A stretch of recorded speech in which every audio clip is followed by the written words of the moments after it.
ഓം നമോ ഭഗവതേ വാസുദേവായ. ഓം നമോ നാരായണായ. കൃഷ്ണ ഗുരുവായൂരപ്പ. നമുക്കിന്ന്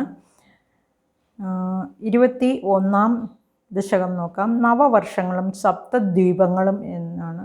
അതായത് സപ്തദ്വീപുകൾ, നവവർഷങ്ങൾ എന്ന് പറഞ്ഞാൽ 9 വർഷം എന്നുദ്ദേശിച്ചിരിക്കുന്നത് ഇവിടെ അബ്ദം ആണ്ടല്ല. വർഷം എന്നാൽ ഖണ്ഡം, ഭൂഖണ്ഡം എന്നാണ് ഉദ്ദേശിച്ചിരിക്കുന്നത്. അതായത് 9 ഭാഗങ്ങൾ, 9 ഭൂഖണ്ഡങ്ങളും 7 ദ്വീപുകളും എന്നാണ് ഇതിൻ്റെ അർത്ഥം നമ്മൾ മനസ്സിലാക്കേണ്ടത്. ഞാൻ ഈ ഋഷഭയോഗീശ്വര ചരിതം പറഞ്ഞപ്പോൾ അവിടെ ആ പ്രിയവ്രതൻ്റെ പുത്രന്മാരെ പറ്റി പറഞ്ഞിരുന്നു അല്ലേ.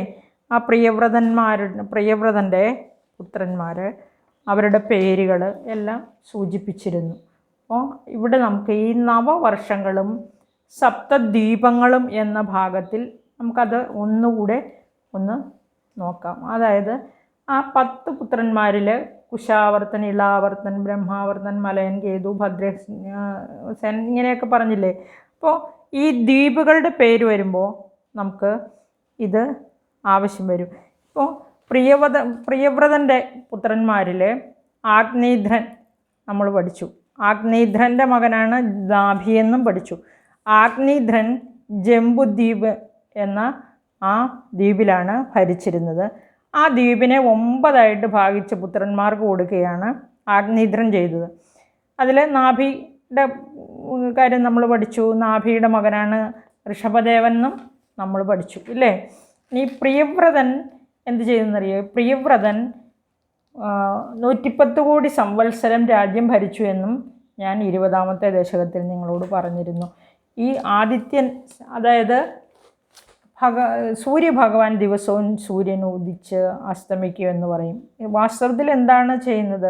ഭൂമി ചുറ്റുന്നു എന്നാണ് നമ്മൾ സയൻസിൽ പഠിച്ചിരിക്കുന്നത്. ഭൂമി സൂര്യനെ പ്രദക്ഷിണം വയ്ക്കുന്നു. പക്ഷേ ഭാഗവതത്തിൽ പറഞ്ഞിരിക്കുന്നത് ഈ സൂര്യൻ സദാസമയവും സുമേരു പർവ്വതത്തെ പ്രദക്ഷിണം വയ്ക്കുന്നു എന്നാണ് പറഞ്ഞിരിക്കുന്നത്. അതായത് ഭൂമി അതിൻ്റെ ആക്സിസിൽ ചുറ്റുന്നു എന്ന് നമ്മൾ സയൻസിൽ പഠിച്ചത്. ഇവിടെ സുമേരു പർവ്വതമാണ് ഇവിടെ അച്യുതണ്ടായിട്ട് പറഞ്ഞിരിക്കുന്നത്. ആ സൂര്യൻ ചുറ്റിക്കൊണ്ടിരിക്കുകയാണ് എന്ന് പറഞ്ഞിരിക്കുകയാണ്. അതുപോലെ തന്നെ രാത്രിയും പകലും ഉണ്ടാകുന്നത് അതുകൊണ്ടാണ്. അതിഷ്ടപ്പെടാത്തത് കൊണ്ടെന്നതുപോലെ ഈ ആ ഭഗവാനെ ഉപാസിച്ച് അസാമാന്യ മഹാവീര്യം നേടിയ ആ രാജാവായിരുന്നല്ലോ പ്രിയവ്രതൻ. ആ സൂര്യനെപ്പോലെ പ്രകാശിക്കുന്നതും അതുപോലെ വേഗതയുള്ളതുമായ തൻ്റെ രഥത്തിൽ കയറി 7 തവണ ഭൂമിയെ പ്രദക്ഷിണം വെച്ചു. ഈ സൂര്യനെപ്പോലെ തന്നെ എന്നാണ് ഭാഗവതത്തിൽ പറഞ്ഞിരിക്കുന്നത്. അങ്ങനെ പ്രദക്ഷിണം വെച്ചപ്പോൾ അദ്ദേഹത്തിൻ്റെ ആ പ്രഭ കൊണ്ട് നമുക്ക് തോന്നും എന്നാണ് പറഞ്ഞിരിക്കുന്നത്. സൂര്യൻ, അതായത് ആ സൂര്യൻ്റെ അത്രയും പ്രഭയുണ്ടായിരുന്നു അദ്ദേഹത്തിന്, ഈ പ്രിയവ്രതനും. അപ്പോൾ മറ്റൊരു സൂര്യനാണോ എന്ന് പോലും നമുക്ക് തോന്നും എന്നാണ് എഴുതിയിരിക്കുന്നത്. അങ്ങനെ അദ്ദേഹത്തിൻ്റെ ഈ രഥത്തിൻ്റെ ചക്രങ്ങൾ പതിഞ്ഞ് 7 സമുദ്രങ്ങൾ ഉണ്ടായെന്നും അവയ്ക്കിടയിലുള്ള കരഭാഗങ്ങൾ ഓരോ ദ്വീപുകളായി തീർന്നു. അപ്പോൾ 7 പ്രാവശ്യം പ്രദക്ഷിണം വെച്ചപ്പോൾ 7 സമുദ്രങ്ങളുണ്ടായി ഇല്ലേ. അപ്പോൾ ആ 7 സമുദ്രങ്ങളുടെയും ഇടയ്ക്ക് ഓരോ ഭാഗങ്ങൾ ഒന്ന് കൂട്ടി നോക്കിയേ. അപ്പോൾ 9 ഖണ്ഡങ്ങളായി. അതാണ് ഇവിടെ നവവർഷങ്ങൾ എന്ന് പറഞ്ഞിരിക്കുന്നത്. അതുപോലെ തന്നെ 7 സമുദ്രങ്ങളും 7 ഇതിനിടയ്ക്കുള്ള സപ്തദ്വീപങ്ങൾ എന്ന് പറഞ്ഞിരിക്കുന്നു. ജംബു, ഇനി ആ ദ്വീപുകളുടെ പേരാണ്. ജംബു ദ്വീപ് ആഗ്നേധ്രനാണ് ഭരിച്ചുകൊണ്ടിരുന്നത്. പ്ലക്ഷം ഒരു ദ്വീപിൻ്റെ പേരാണ്. പ്ലക്ഷം എന്ന വാക്കിൻ്റെ അർത്ഥം ഇത്തി എന്നും അർത്ഥമുണ്ട്, അരയാല എന്നും അർത്ഥമുണ്ട്. ഈ ശാൽമലി, കുശം, ക്രൗഞ്ചം, ശാകം, പുഷ്കരം ഇങ്ങനെ ആണ് ദ്വീപുകളുടെ പേര് പറഞ്ഞിരിക്കുന്നത്. ഇനി ഇതിൻ്റെ വലിപ്പം എന്ന് പറഞ്ഞാൽ ഒരെണ്ണത്തിൻ്റെ വലിപ്പത്തിൻ്റെ ഇരട്ടിയായിരിക്കും അടുത്തതിൻ്റെ, അതിൻ്റെ ഇരട്ടിയായിരിക്കും അതിനടുത്തതിന്, അങ്ങനെയാണ്. ഇനി ഇവ ഓരോന്നും ഇങ്ങനെ സമുദ്രത്താൽ ചുറ്റപ്പെട്ടതാണെന്നും മനസ്സിലാക്കുക. അപ്പോൾ ഈ സമുദ്രത്തിലെ ജലം എന്ന് പറഞ്ഞാൽ ജലമല്ലാതെ ഒരെണ്ണത്തിൽ ഉപ്പുവെള്ളമാണെങ്കിൽ ഒരെണ്ണത്തിൽ കരിമ്പു നീരാണ്, ഒരെണ്ണത്തിൽ മദ്യമാണ്, ഒരെണ്ണത്തിൽ നെയ്യാണ്, അതുപോലെ ഒരെണ്ണത്തിൽ പാലാണ്, ഒരെണ്ണത്തിൽ പുളി രസമുള്ള തൈരാണ്, ഒരെണ്ണത്തിൽ നല്ല തെളിനീരാണ്. ഇങ്ങനെ ഓരോ ദ്വീപുകളുടെയും അധിപന്മാരായിട്ട് ഈ പ്രിയവ്രതൻ ഓരോ പുത്രന്മാരെ അങ്ങ് വാഴിക്കുകയാണ്. അങ്ങനെ ഭഗവാന്റെ കാരുണ്യത്തിൽ വളരെ വർദ്ധിച്ച ആത്മജ്ഞാനത്തെ ഇങ്ങനെ ഉപയോഗിച്ച് അവസാനം ഈ ഭൂമണ്ഡലത്തെ ഇങ്ങനെ പുത്രന്മാർക്കായിട്ട് വീതിച്ചു കൊടുത്ത് വളരെ ഐശ്വര്യത്തോടു കൂടി 110 കോടി വർഷം ഭരിച്ചു എന്നല്ലേ പറഞ്ഞത്. അങ്ങനെ ഓരോ ദീപത്തെ ഓരോ മക്കൾക്കും ഓരോ പുത്രന്മാർക്കും കൊടുത്തിട്ട് ആഗ്നേധ്രൻ ജംബുദ്വീപത്തെ ഭരിക്കുന്നു. അതുപോലെ തന്നെ ആ ആഗ്നേധ്രന് പൂർവ്വചിത്തി എന്ന അപ്സരയിലാണ് ഈ നാഭി എന്ന മകൻ ജനിക്കുന്നത്. നാഭി, കിംപുരുഷൻ, ഹരിവർഷൻ, ഇളാവൃതൻ, രമ്യകൻ, ഹിരൺമയൻ, കുരു, ഭദ്രാശ്വൻ, കേതുമാലൻ എന്നിങ്ങനെ 9 പുത്രന്മാരാണ് ഈ ആഗ്നേധ്രൻ എന്ന രാജാവിന്, അതായത് പ്രിയവ്രതൻ്റെ ആദ്യത്തെ മകൻ ഉണ്ടാകുന്നത്. ഓർക്കുക, കിംപുരുഷൻ, ഹരിവർഷൻ, ഇളാവൃതൻ, രമ്യകൻ, ഹിരണ്മയൻ, കുരു, ഭദ്രാശ്വൻ, കേതുമാലൻ ഇങ്ങനെ 9 പുത്രന്മാർ. ഇനി ഓരോ വർഷവും എന്ന് പറഞ്ഞാൽ ഓരോ ഭൂഖണ്ഡവും ഓരോ പുത്രന്മാർക്ക് കൊടുത്തു എന്ന് പറഞ്ഞു. ഇനി ഈ ഭാഗവതത്തിൽ പറഞ്ഞിരിക്കുന്ന ഓരോ വർഷവും ഓരോ പുത്രന്മാരുണ്ടായി എന്നും ഈ പുത്രന്മാരെ പിതാവിനെ ഏൽപ്പിച്ചിട്ട് ആ ഭാര്യയായ അപ്സരസ്ത്രീ ബ്രഹ്മാവിൻ്റെ അടുത്തേക്ക് പോയി. അതുപോലെ തന്നെ മാതാവിൻ്റെ അനുഗ്രഹത്താൽ, ഈ അമ്മയുടെ അനുഗ്രഹത്താൽ ജന്മന തന്നെ ഈ പുത്രന്മാരെല്ലാം നല്ല ശാരീരിക ബലം ഉള്ളവരായിരുന്നു എന്നൊക്കെയാണ് ഭാഗവതത്തിൽ എഴുതിയിരിക്കുന്നത്. ഇനി നമുക്ക് നമ്മുടെ ഈ 21-ാം ദശകത്തിലേക്ക് തിരിച്ചു വരാം. നവവർഷങ്ങളും സപ്തദ്വീപാദികളും എന്ന് പറഞ്ഞിരിക്കുന്നു. നവവർഷങ്ങൾ എങ്ങനെ ഉണ്ടായെന്നും സപ്തദ്വീപുകൾ ഏതൊക്കെയാണെന്നും ഇപ്പോൾ നമുക്ക് മനസ്സിലാക്കി. ഇനി നമുക്ക് അവരുടെ വംശം വേണമെങ്കിൽ മനസ്സിലാക്കാവുന്നതേ ഉള്ളൂ. അതായത് ഞാനൊന്ന് സൂചിപ്പിക്കാതെ, ഭരതൻ ഭരിക്കുന്നത് നമ്മൾ കഴിഞ്ഞ ദശകത്തിൽ പറഞ്ഞു. ഭരതനെ രാജ്യഭാരം ഏൽപ്പിച്ചു എന്ന്. ഋഷഭരാജാവിൻ്റെ ആദ്യത്തെ മകനാണ്. ഇനി ഭരതന് സുമതി എന്ന ഭാര്യയുണ്ടായിരുന്നു. അതുപോലെ തന്നെ വൃദ്ധസേന എന്ന വേറൊരു ഭാര്യ. ഭരതൻ്റെ മകനാണ് സുമതി. സുമതി എന്ന ആ മകന് വൃദ്ധസേന എന്ന ഭാര്യയിൽ ദേവദാജിത്ത് എന്ന മകൻ ഉണ്ടാകുന്നു. ഈ ദേവദാജിത്തിന് ആസുരി എന്ന ഭാര്യയിൽ ദേവദ്യുമ്നൻ എന്ന മകൻ പിറക്കുന്നു. ദേവദ്യുമ്നന് ധേനുമതി എന്ന ഭാര്യയിൽ പരമേഷ്ടി എന്ന മകൻ ഉണ്ടാകുന്നു. പരമേഷ്ടി എന്ന മകന് സുവർച്ചല എന്ന ഭാര്യയിൽ പ്രതീഹൻ എന്ന മകൻ ഉണ്ടാകുന്നു. അതുപോലെ പ്രതീഹൻ്റെ മകനാണ് പ്രതിഹർത്താവ്, പ്രസ്തോതാവ്, ഉദ്ഗോതാവ്. ഇങ്ങനെ 3 പേരുണ്ടായില്ല. അതിൽ പ്രതിഹർത്താവിന് സ്തുതി എന്ന ഭാര്യയിൽ അജൻ, ഭൂമാവ് എന്നിങ്ങനെ 2 മക്കൾ. ആ ഭൂമാവിൽ ഋഷികുല്യ എന്ന ഭാര്യയിൽ ഉദ്ഗീതൻ എന്ന മകനുണ്ടാകുന്നു. ഉദ്ഗീതൻ്റെ മകനാണ് പ്രസ്താവൻ. പ്രസ്താവൻ്റെ മകനാണ് വിഭു. ആ വിഭുവിൻ്റെ മകനാണ് പൃഥുഷേണൻ. പൃഥുഷേണൻ്റെ മകനാണ് നക്തൻ. ആ നക്തൻ്റെ മകനാണ് ഗയൻ. ആ ഗയൻ ഭഗവാനിൽ സർവം സമർപ്പിച്ചവനും അതുപോലെ തന്നെ വളരെ ഐശ്വര്യകരമായി രാജധർമ്മമൊക്കെ പാലിച്ച് വളരെ നന്നായി രാജ്യം ഭരിക്കുന്ന രാജാവായിരുന്നു. പ്രജാപരിപാലനം ചെയ്യുന്നവൻ, അപരാധികളെ ശിക്ഷിക്കുന്നവൻ, അതുപോലെ പുണ്യാത്മാക്കളെ സേവിക്കുന്നതിൽ ആനന്ദം കണ്ടെത്തുന്നവൻ. അങ്ങനെ വളരെ നല്ല സ്വഭാവമുള്ള രാജാവായിരുന്നു ഈ ഗയൻ. ഗയനെപ്പറ്റി നേരത്തെ നമ്മൾ സൂചിപ്പിച്ചിട്ടുണ്ട്. അപ്പം ഇനി പുരാണജ്ഞാനമുള്ളവനാണ് ഗയൻ. അതുപോലെ തന്നെ വിദ്വാൻമാർ ഗയനെ പറ്റി പറയുന്നത് സജ്ജനങ്ങളുടെ സദസ്സിൻ്റെ അധിപനാവാൻ യോഗ്യൻ, യാഗാദി കർമ്മങ്ങളെ വിധിപ്രകാരം അനുഷ്ഠിക്കുന്നവൻ, സർവരുടെയും ആദരവിനെ അർഹിക്കുന്നവൻ, എല്ലാം അറിയുന്നവൻ, ധർമ്മത്തെ രക്ഷിക്കുന്നവൻ, അങ്ങനെ പരിപൂർണമായ ഐശ്വര്യത്തോടു കൂടിയവൻ, ഭഗവത് അവതാരങ്ങളല്ലാതെ മറ്റാരും തുല്യരായിട്ടില്ലാത്ത ഒരു ജന്മമാണ് ഈ ഗയൻ എന്നാണ്. അതായത് ഭഗവത് അവതാരങ്ങൾ എന്ന് പറഞ്ഞാൽ ഭഗവാനല്ലാതെ മറ്റാരും ഗയന് തുല്യരായിട്ട് മനുഷ്യ ജന്മത്തിലില്ല എന്നർത്ഥം. ഈ ഗയന് ചിത്രരഥൻ, സുഗതി, അവരോധനൻ എന്ന് 3 മക്കളാണ്. ആ ചിത്രരഥൻ്റെ മകനാണ് സാമ്രാട്ട്. ഈ സാമ്രാട്ടിൻ്റെ മകനാണ് മരീചി. മരീചിയുടെ മകനാണ് ബിന്ദുമാൻ. ബിന്ദുമാൻ്റെ മകനാണ് മധു. മധുവിൻ്റെ മകനാണ് വീരവ്രതൻ. വീരവ്രതൻ്റെ മകനാണ് മന്ധു. മന്ധുവിൻ്റെ മകനാണ് ഭൗവനൻ.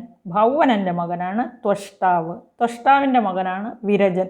വിരജൻ്റെ മകനാണ് ശതജിത്ത് മുതലായി 100 പുത്രന്മാരും 1 പുത്രിയും. കൗരവരല്ല ഇത്. ഈ വിരജന് ഈ ഋഷഭൻ്റെ കാര്യം പറഞ്ഞതുപോലെ 100 പുത്രന്മാരും 1 പുത്രിയും ഉണ്ടാകുന്നു. ഇനി പ്രിയവ്രതൻ്റെ വംശത്തിൽ ഈ അവസാനം ഉണ്ടായത് ഈ വിരജനാണെന്നാണ് പറഞ്ഞിരിക്കുന്നത്. ആ പ്രിയവ്രതൻ്റെ വംശത്തെ ആ വിഷ്ണു ദേവ സമൂഹത്തെ എന്ന പോലെ കീർത്തി കൊണ്ട് അലങ്കരിച്ചു ഈ വിരജൻ എന്നാണ് പറഞ്ഞിരിക്കുന്നത്. അപ്പോൾ ഈ പ്രിയവ്രതൻ്റെ വംശാവലി ഇത്രയുമാണ്. നമുക്ക് ഈ നവവർഷങ്ങളെയും സപ്തദ്വീപങ്ങളെയും ഒന്ന് നോക്കാം.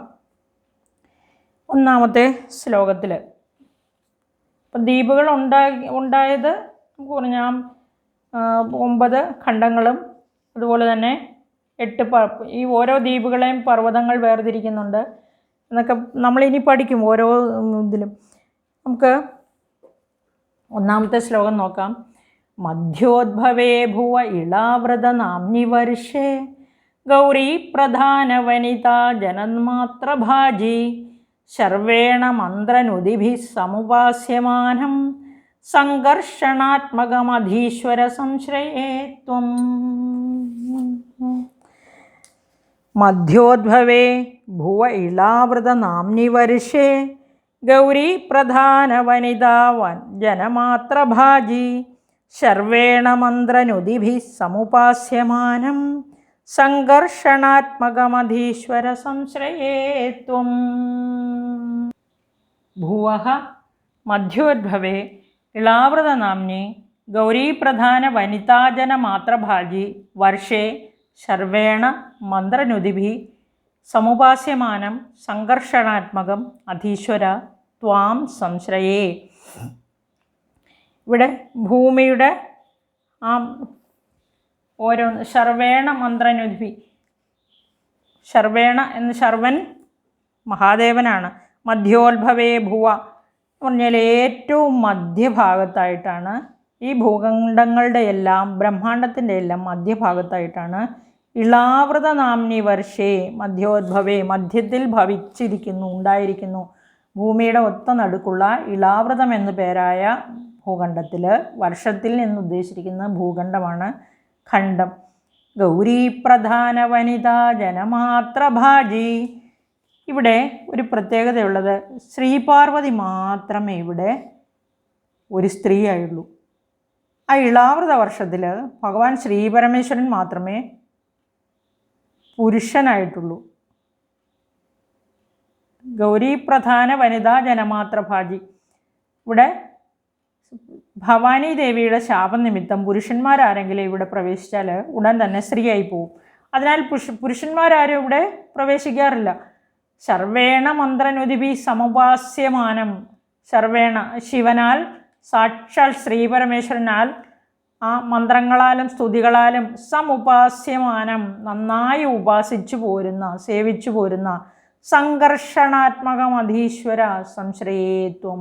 സംഘർഷണൻ എന്ന് പറഞ്ഞിരിക്കുന്നത് ബലരാമനെയാണ്. അതായത് ഈ ഭഗവാൻ ബലരാമൻ. ഇവിടെ നമ്മൾ മനസ്സിലാക്കേണ്ടത് 9 ഖണ്ഡങ്ങളിലും ഓരോ അവതാരമൂർത്തിയുണ്ട്.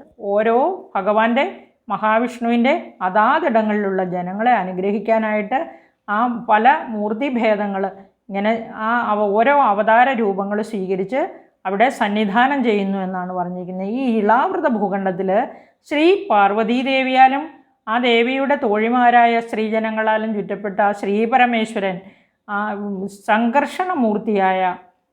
സംഘർഷണമൂർത്തിയായിട്ട് അവതാരം എടുത്തിരിക്കുന്ന ആ ചതുർമൂർത്തികളിൽ 4ാമത്തേതും അതുപോലെ തന്നെ തമപ്രകൃതിയുമായ ശ്രീ മഹാവിഷ്ണുവിൻ്റെ അവതാരമായ ബലരാമനെ സ്തുതിക്കുന്നു എന്നാണ് ഈ ശ്ലോകത്തിൻ്റെ അർത്ഥം. അതായത് ഗൗരീ പ്രധാന വനിതാ ജനമാത്രഭാജി ശർവേണ മന്ത്രനുദിഭി സമുപാസ്യമാനം സംഘർഷണാത്മകമധീശ്വര സംശ്രയേത്വം. ഭഗവാനെ ഇത് നമ്മൾ സംഘർഷണൻ എന്നുള്ള വാക്കിൻ്റെ അർത്ഥമൊക്കെ നമ്മൾ നേരത്തെ പറഞ്ഞിട്ടുള്ളതാണ്. ബലരാമനാണ് സംഘർഷണൻ. അപ്പോൾ ഈ ഇളാവൃത വർഷം എന്നുള്ളത് 1ാമത്തെ ഭൂഖണ്ഡം കഴിഞ്ഞു. ഇനി നമുക്ക് 2ാമത്തെ ശ്ലോകം നോക്കാം. ഇവിടെ പറഞ്ഞിരിക്കുന്നത് ധ്യായാമി ദക്ഷിണഗതേ ഹരിവർഷവർഷേ പ്രഹ്ലാദമുഖ്യപുരുഷൈ പരിഷേവ്യമാണം ഉത്തുംഗശാന്തധവളാകൃതിമേകശുദ്ധ ജ്ഞാനപ്രദം നരഹരിം ഭഗവൻ ഭവന്തം. ധ്യായാമി ദക്ഷിണഗതേ ഹരിവർഷവർഷേ പ്രഹ്ലാദമുഖ്യപുരുഷൈ പരിഷേവ്യമാണം ഉത്തുംഗശാന്തധവളാകൃതിമേകശുദ്ധ ജ്ഞാനപ്രദം നരഹരിം ഭഗവൻ ഭവന്തം. ഇവിടെ നമുക്ക് പറയാൻ പോകുന്നത് ഈ ദക്ഷിണഗതേ എന്ന് പറഞ്ഞാൽ ഹരിവർഷവർഷേ ഈ ഇളാവൃത ദേശത്തിൻ മധ്യഭാഗത്തെ ഇളാവൃതമാണെന്ന് പറഞ്ഞു. ആ ആ ഇളാവൃതത്തിൻ്റെ തെക്ക് ഭാഗത്തായിട്ട് ഹരിവർഷം എന്ന് ഒരു പേരുണ്ട്.